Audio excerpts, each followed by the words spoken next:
I'll discuss with you is advice provided to parliamentarians about the use of certain applications on their DPS-issued devices.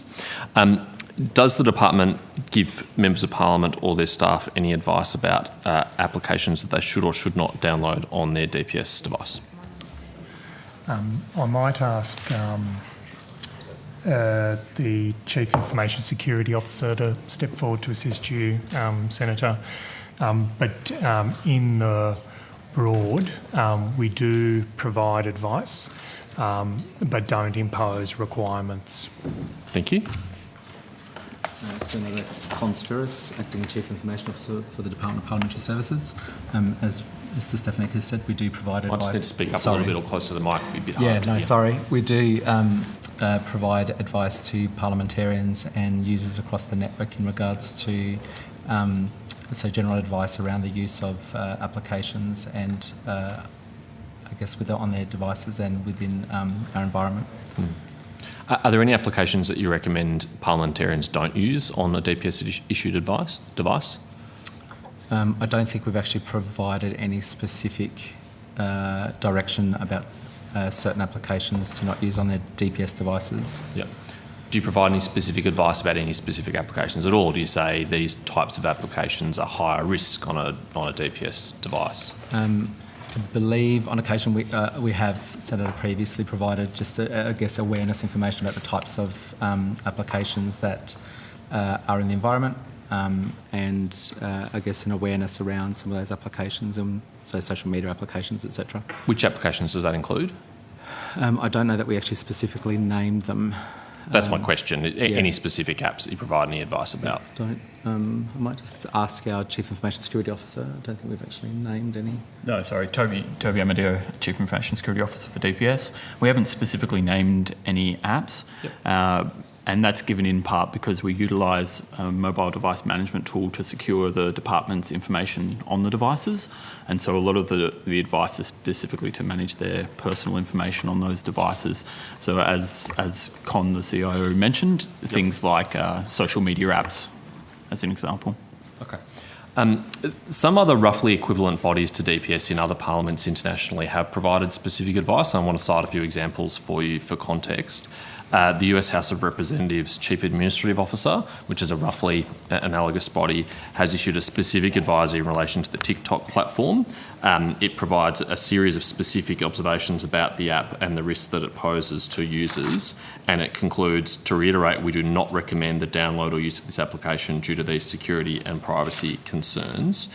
The New Zealand Parliament has also provided similar advice. In August this year, the Speaker wrote to all political parties and it said, and I quote, "The Parliamentary Service," which is roughly equivalent to DPS, "strongly recommends you do not use TikTok on your Parliamentary Service devices as it could pose a security risk where data on your devices could be accessed by ByteDance, the owner of TikTok, and the Chinese government." Is there a reason why DPS hasn't provided similar advice, given these two similar bodies in similar jurisdictions have provided very explicit advice about TikTok? You're comfortable? Yeah, sorry. I can advise that we work closely with our partners at the 5 parliaments, the other parliaments around the world, and my understanding of that advice that they had provided on was that it was in relation to specific advice that they had received from other agencies within their country, and we hadn't received an equivalent level of advice to us that would warrant us to then be providing that advice directly to parliamentarians. Okay, and I will be pursuing this matter with the Australian Signals Directorate and the Cyber Security Centre, but you might be aware there's been public reporting in 2020 that the Department of Home Affairs conducted a security risk assessment that concluded that TikTok should not be used on departmental phones for employees, and that's consistent with an earlier decision also made by the Department of Defence. So why would it be that two arms of the Australian government recommend to its users you should not use this device on your departmental application issued devices, but DPS hasn't received or issued the same advice?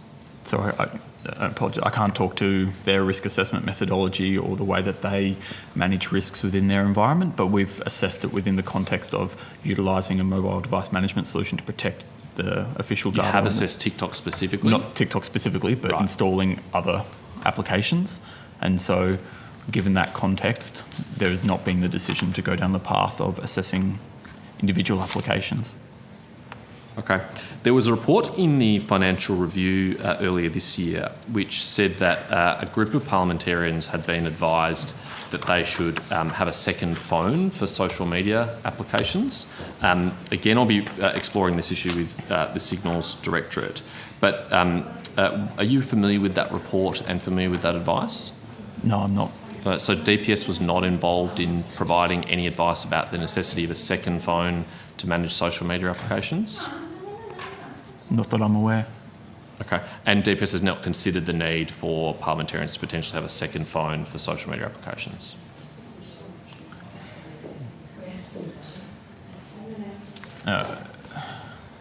Apologies. The reason why I'm pausing is because it would not necessarily be for the benefit of protecting the official information on that phone, if that makes sense. Yep. So if there was to be providing that advice, it would be how the members or senators protect their personal information on those devices.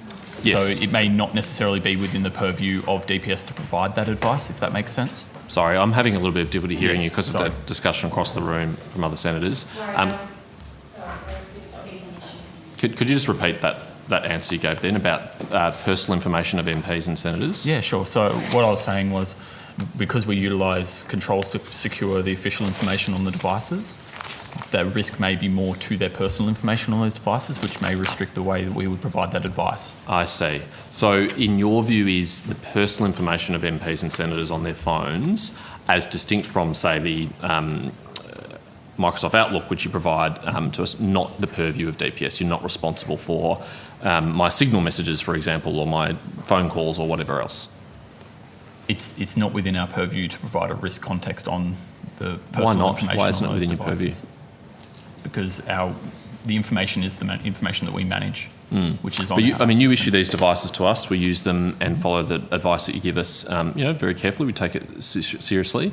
If there were risks to me in my communications on this device, I'd be hopeful that you would provide advice to me about that. If my messages or other services I use were at risk, I'd be counting on DPS to provide that advice. Is there any reason why you couldn't? No, indeed, Senator, and as Con mentioned, we do provide advice about it, but your question was specifically about, do we block them? No, it wasn't. I Sorry. didn't say block once, and I wouldn't propose or suggest that you should. I think it is up to the judgment of individual parliamentarians what they want to download on the devices, but we can only make an informed decision about that consistent with advice we receive from experts whom we respect, including you.